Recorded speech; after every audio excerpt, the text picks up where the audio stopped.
the ultimate goal that these people have in mind is the goal to create a one world government run by the banking industry, run by the bankers, and they're doing it in sections. The European currency, the euro, and the European Constitution is one part of it. Now they're trying to do it in America with the North American Union, right? And they want to create a new currency called the Amero, right? And the whole agenda is to create a one world government where everybody has an RFID chip implanted in them. All money is to be in those chips, right? There'll be no more cash. And this is giving me straight from Rockefeller himself. This is what they want to accomplish. And all money will be in your chips. And so instead of having cash, anytime you have money in your chip, they can take out whatever they want to take out whenever they want to. If they say you owe us this much money in taxes, they just deduct it out of your chip digitally. Total control. Total control. And if you're like me or you, and you're protesting what they're doing, they can just turn off your chip.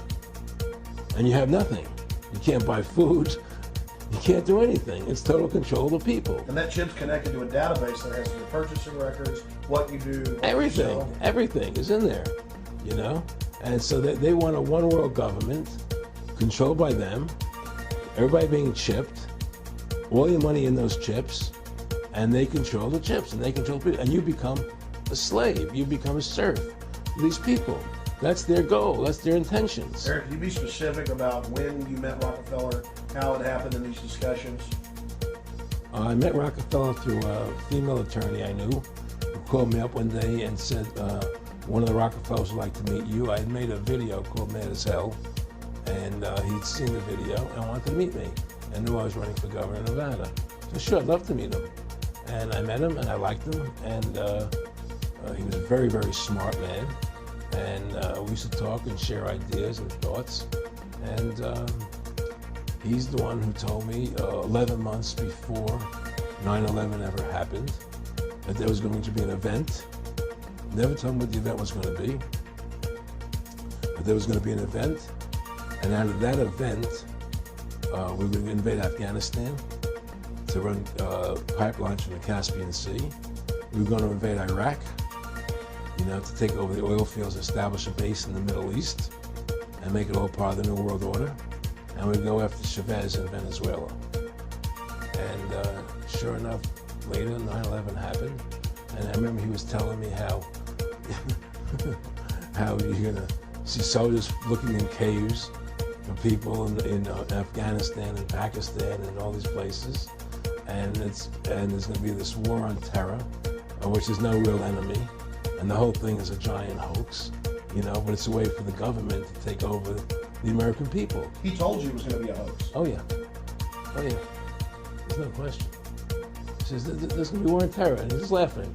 There's no, who are we fighting? I mean, why do you think 9/11 happened, and then nothing's happened since then?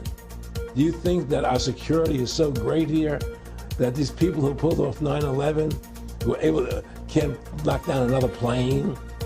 Come on, it's ridiculous.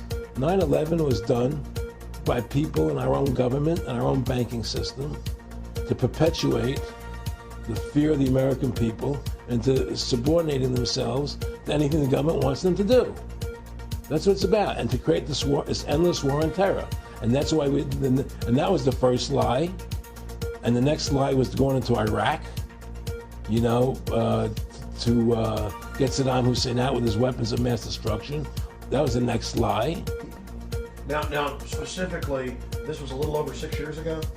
This was 11 months before 9/11. Yeah. And Nick Rockefeller, who's a lawyer, he's become your friend over the previous years, and he's saying to you that there's going to be this big event, and then out of that we're going to have a war on terror, and it's just going to go on and on. Right.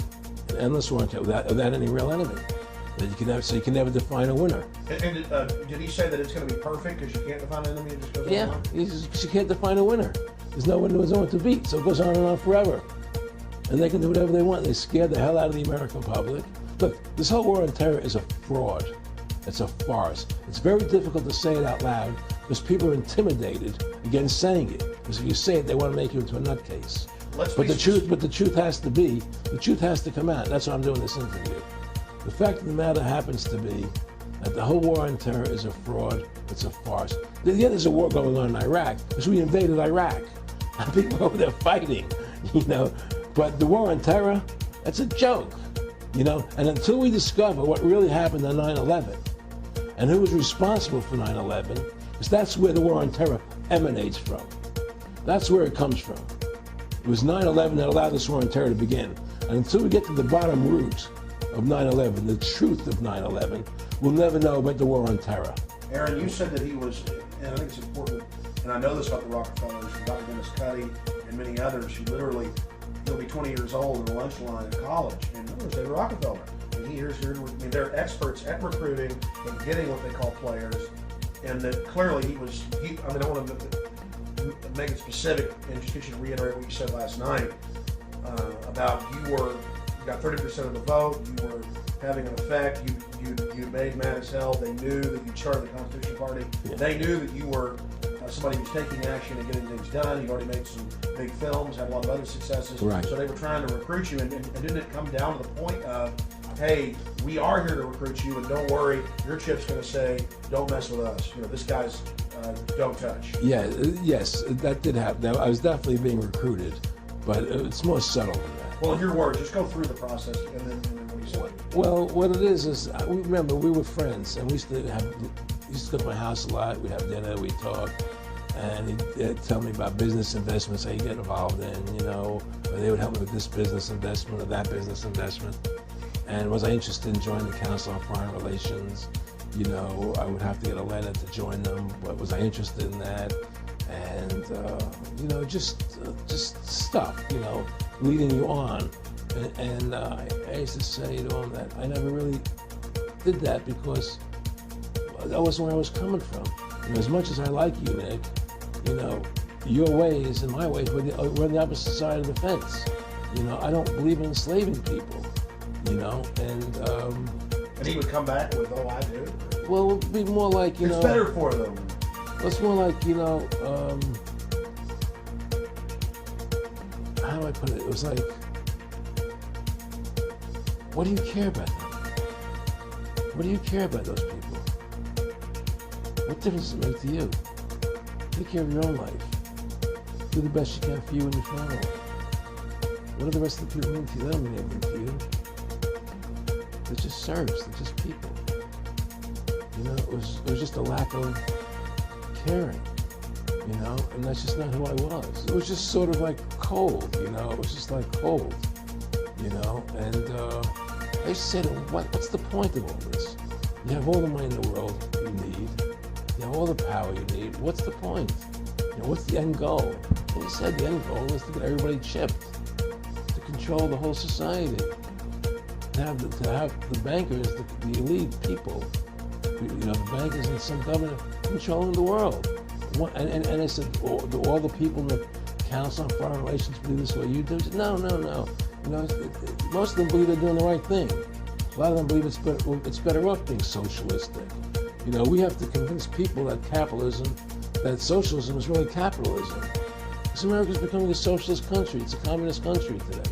Well, one of the things they told me was that he was at the house one night, and we were talking, and he started laughing. He said, Aaron, what do you think women's liberation was about? And I said, I had pretty conventional thinking about it at that point. I said, I think it's about women having the right to work, getting equal pay with men, just like they won the right to vote, And he started to laugh. He said, you're an idiot. And I said, why am I an idiot? He said, let me tell you what that was about. We, the Rockefellers, funded that. We funded women's lib, And we're the ones who got all over the newspapers and television, the Rockefeller Foundation. He says, and you want to know why? He said, there were two primary reasons. And one reason was we couldn't tax half the population before women's lib. And the second reason was, now we get the kids in school at an early age. We can indoctrinate the kids how to think, because it breaks up their family. The kids start looking at the state as the family, as the school, as the officials, as their family, not as the parents teaching them. And so those are the two primary reasons for women's lib, which I thought up to that point was a noble thing. You know, when I saw their intentions behind it, where they were coming from when they created it, the thought of it, I saw the evil behind what I thought was a noble adventure.